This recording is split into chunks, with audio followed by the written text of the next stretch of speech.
Hey guys, welcome back. It is your favorite Gimp with the Limp, and I'm here with just a couple more videos putting together some stuff for Core Space, Firstborn specifically.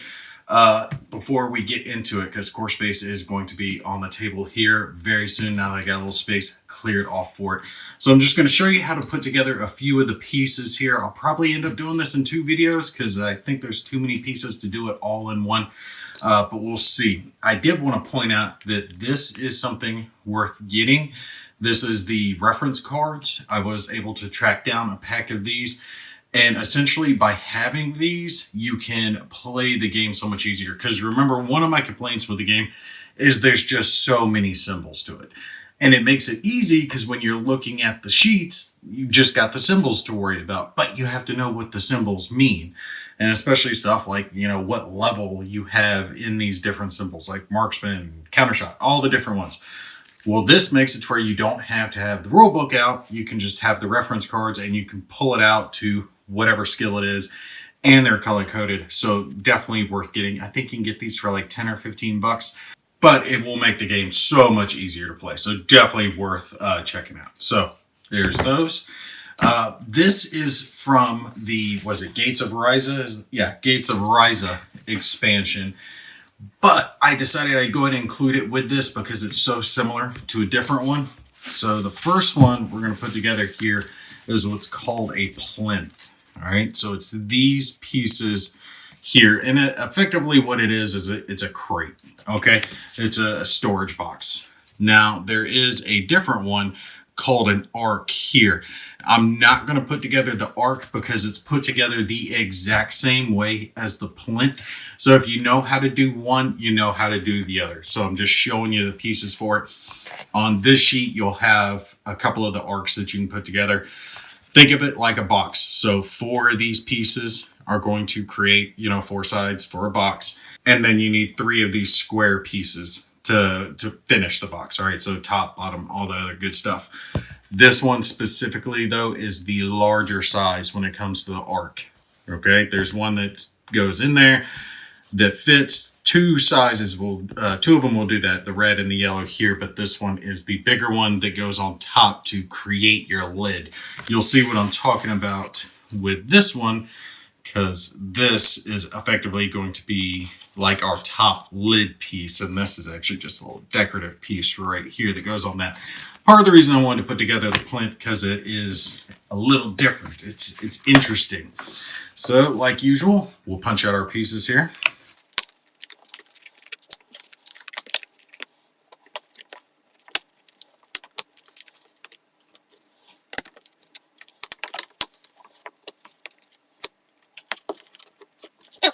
I always try to punch these out directly on camera, even if I speed it up a little bit. That way you guys can see exactly what pieces I'm punching.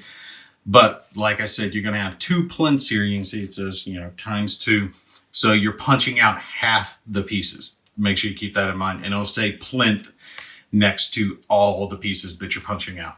Now this one is a little different because it does have a little bit of a 3D effect, doubleness to it, where you're kind of gluing some pieces together. But I'll show you that. But you're going to make sure these pieces are out. This is like the bottom of the box. And you'll have an extra one that gets glued on here to kind of create the lid effect. We can slide these out of the way for the moment. These 4 pieces, you're going to have 2 that are notched this way. So they're able to be, the bottom's like notched into the others. And you're going to have 2 that are notched like this, right? So you can see how they go into each other.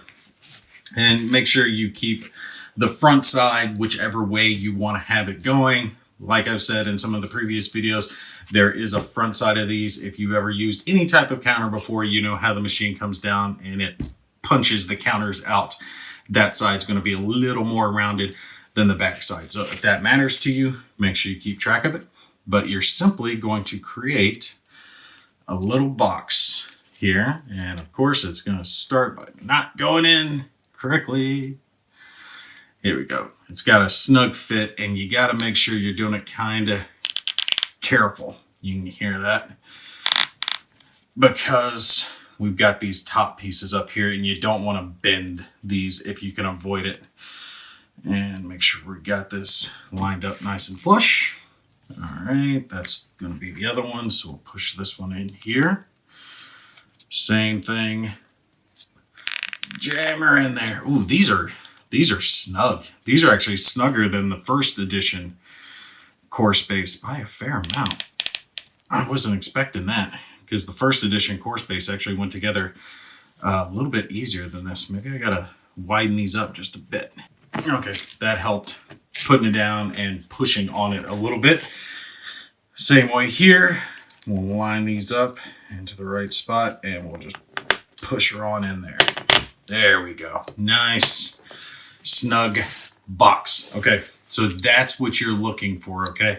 Try to make sure it doesn't look trapezoidal, but this should be done in such a way that these are going to be snug when you're putting them in there, all right? Now, like I said, these are done the exact same way that I'm showing you here, okay? Just a different looking box is the best way to think of it. So figure out which one of these you want to put in there. I like to have the back side of the counter down because that's the flatter side. And you're simply going to push that in and lay it flat and push it down. Now, you can bend these a little bit to get it to where it goes in there, but I always find it's just easier to come back afterwards and glue it to where it's snug, because you guys can see I'm having to push a little pressure on there, but it's nice. Look at it, it's just flat. Just good looking pieces. Oh, and speaking of which, I was watching some of the Battle Systems videos and they had a great suggestion that I had not heard before and had not done myself, and that's going along with some type of marker and coloring in these sides, right? So you can use gray or black or red or whatever, because he was talking about it for a fire piece, coming back with red and yellow to make the piece look even that much better. So get yourself an array of markers, just permanent markers in all the different colors. That way you can come back and edge these pieces. And I gotta admit, they are 100% on point. That looked really good. All right, so this is where you're at with the box. You've got a little bottom in there, so you're good. Now this, you see, is the same size, so it's supposed to like notch in there as well. But the thing is it goes on the bottom of this piece, okay? So that's the effect that you're looking for. That way this top piece kind of acts like a lid.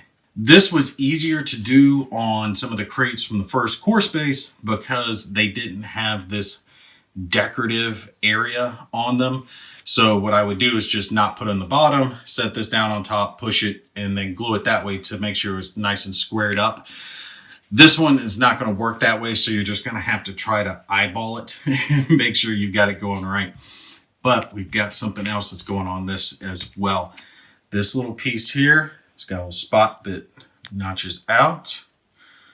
Get that out and pull this little bit of scrap off. So you see it's kind of an oval. This goes on here like so to give that 3D look. All right, you see what I'm saying there? And it looks good. And plus there is a gameplay element to these pieces that has to do with these. These are like the activation tokens, and they will fit right in there. So you can set one in there if you're using them for that gameplay purpose. And it has to do with activating this portal. Make sure you check it out. I've already done a video showing you how to put together the portal. But these go along with that. So that's how all this works together. All right, so let's just take, and I don't know which piece would be easier to glue on first. I guess we'll try the bottom. That way we've got nothing on the top to worry about. And you just want to try to line it up and just use a dab of glue. I use the Bob Smith Industries. It's nice and thick. I recommend the purple one as the one to go with because it's thick enough to fill in spaces if you need it, but thin enough that you can blow on it and cause it to fill in cracks, all that good stuff. The light blue color of this is too thin, and the pink version, which is thicker than this, is too thick. It'll leave blobs. This is like the Goldilocks of the glue you want to use. So just to do a little test on it, You can see that's how it's supposed to look when we're done. All right, so it's just going to be sitting there on the top, so it's not horribly bad. Actually, I bet you I can do it like this.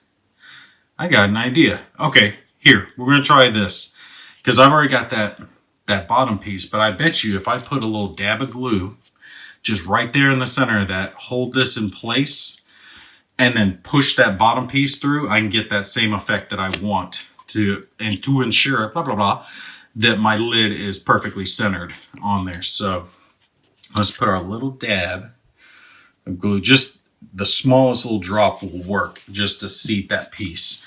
You want to make sure you put it in the center so there's not too much to squish out. We've got that held on, and let's push that in there. Boom. Look at that. It works. Perfect. And now we've created our lid. And I'm going to leave that just for a second to make sure it's dried, but that will create the effect that we want with the lid. And that should be good. Look at that. Perfect. So now I know this lid will work. It's not perfectly centered, but it is to the point that I know the lid will sit on there, and that's nice and glued. So I can take this other one that I had and push it down in there to create the bottom again, which I will be going back and gluing. All right, so I did go back on it, and I hit it with a little bit of glue on the inside. You guys can see in there just a little bit to make sure it's stable. And since this is a piece you're not going to take apart, I would go along with the corners. Just tack a little glue on there and you're good. All right. So we got that. And now we want to make sure this lines up. And you've got, once you put a little bit of glue on this, you can move it for a second, but that glue is going to tack it pretty quick. So you want to be careful that you've got it close to lined up when you put that glue on there. Since this is a little slick though, it's got a little kind of glossy coating, it will give you a second before that glue sets. All right, just like that, that you can adjust. And it doesn't have to be absolutely perfect, right? But it is going to look real good when we're done. And just like that, now we've got a 3D piece for our lid, which we can set right on there. And you probably want to leave it a little bit longer than I'm leaving it since there is a little bit of wet glue on it, but it is what it is. And just like that, we've got our lid and our case, which I'm not getting set on there just right. I'm probably coming out the wrong angle. There we go. Boom. Like that. And it gives us our plinth. So let's slide this out of the way and build something else. Okay. So we're going to have a few sheets that look like this. And the interesting part is that most of the pieces actually go together very similarly, with the exception of this piece, which is probably something I'm going to put together on a separate video because there's a lot more going on with this stasis pod. But these, the pillars, the exhaust, the arcs, they all go together relatively similar. So let's finish this up with the exhaust and a pillar, and then we'll do one more where we show a stasis pod and something else that's probably a little more difficult to put together, just in case you guys need it. So for our exhaust, we're going to have 6 base pieces. You're going to have pieces like this that are very similar to the boxes that you're putting together that are notched in such a way that they slide into each other, okay? Tops and bottoms. But you're also going to have these 2 middle pieces here and this vent piece here and our 2 flame pieces. So let's get all these punched out. And I got to say, I got to give them credit. Having all of this labeled is so great. When CoreSpace first came out, I couldn't find a whole lot of information on how to put together the pieces. So I just kind of wung it until I figured out how they went together. But most of the pieces were intuitive enough that if you have a modicum of common sense, you could figure out roughly how they were supposed to go. So it wasn't too bad.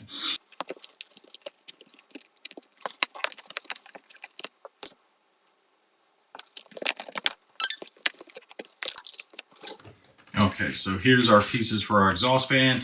I'll go over those again here in a sec, but just FYI, go ahead and punch out a pillar piece as well. You're going to have this piece,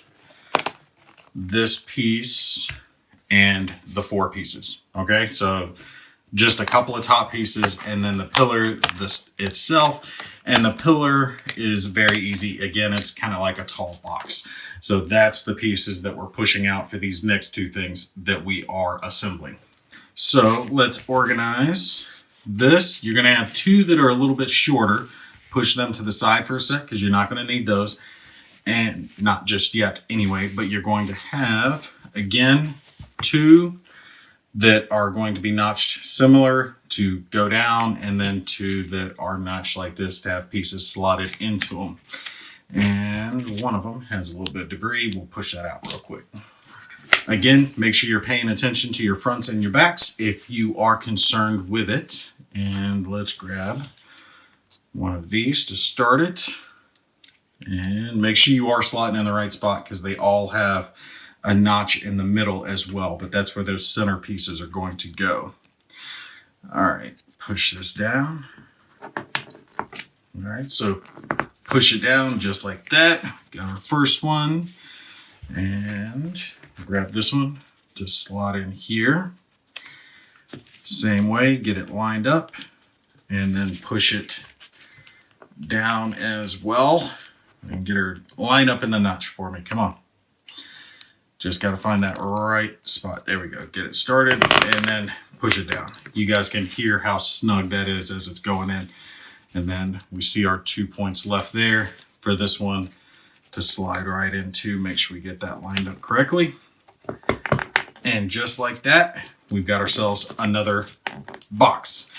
All these pieces are going together very similar, just like that box type shape. Just an FYI, as I was putting these together, I did notice that a few of them had little pieces of debris cardboard that was still in there that was keeping it from going all the way down. Make sure you check that and use a little hobby knife to cut it out if need be. Yeah, stuff like this. Get it in there. That will cause it to fold over and it takes up some of that space because these things are relatively snug and can keep it from slotting in just right. So let's make sure these are clear. Okay. Now you'll notice with these 2 pieces, they have the ability to slot into each other and create an X. So that's what we want to do. And then that's going to create a cross in the center here. All right. That's where all these notches go. So you want to get this lined up just right and push it down. Make sure we're all in the right spot. And then boom, just like that. Look at that. Doesn't that look good? We're getting there. Okay. Bam. All right, so that's what you're looking for. That's your exhaust, okay? This piece, you do not have to glue in because it is double-sided for on and off. You're simply going to slide that in here, similar to how you did your boxes. And you can leave that unglued because, good grief, that is a snug fit. That, look at it. Holds. I mean, holds good too. Look at that. I mean, it's right there. Perfect. And our fire is very easy to do as well. Just simply slot the 2 pieces together and it will create an X or a plus, whichever you're into, that you can push in like so to create the exhaust fire. Now, doesn't that look freaking awesome? And I gotta say, this is the point where I saw that they had put that tip in there about coming along here with red and yellow markers to touch those up, and it really did have an effect. So 100% recommend you try doing that. I would be doing it myself if I had the markers. I don't, but I'm going to come back across these later. Just like you would if you were going to do a box or crate or anything like that, I would glue in these pieces. I always tend to hit the corners along the bottoms where it's harder to see. You can tack in that exhaust fan if you want. You don't have to if you don't want to. Same with the flames. If you plan on always having the flames there, then just leave them. If you plan on having them turn on and off for game purposes, then you don't have to glue it in. It's completely up to you on which way you want to do it. The flames do not snug in there very good though, so they will kind of fall out if you don't glue it in, but it's really not that big of a deal because the rest of it is so solid and that just looks good as hell. All right, last one we're going to put together for this video. Real simple, the pillar. Just like we've done with the others, there's pieces that are slotting together to create a box shape, and then this, which at first I thought this was going to be handled differently than it actually is, but it actually looks really cool when you get it done. So same principle, keep track of your fronts and your backs and slot these pieces together. Let's push it up. All right, come on, find the hole. There we go. And this is actually going together really well. And we'll get this one lined up. Get the holes set up. And once you get it started, you can stand it up and push it down just like so. And you've got the start of a nice little pillar right there. Come back, bend it all into the right side. But at first I was thinking this was going to go down around it like that to kind of hold it in, but it doesn't. You actually take this piece, set it on top, and this goes on top like so to give it that look, to give it that 3D effect look. And they were commenting on this as well, which way you do it. Stamp side, not stamp side, the front and back of the counters.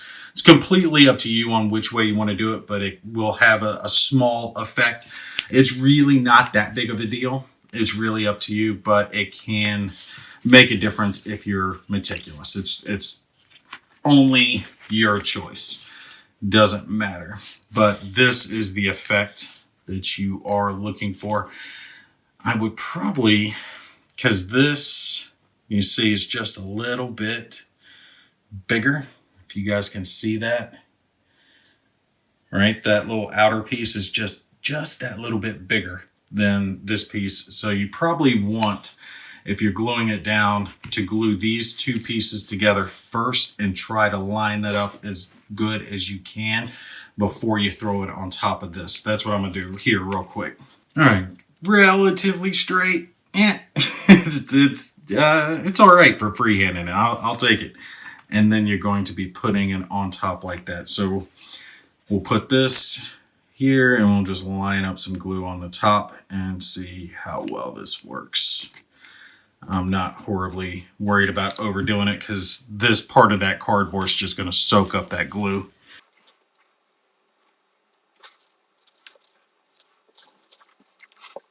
And just like that, there is your pillar.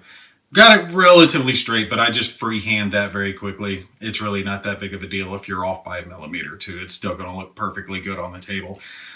Good grief, I love their terrain, man. This stuff just looks so freaking awesome. It just looks awesome on the table.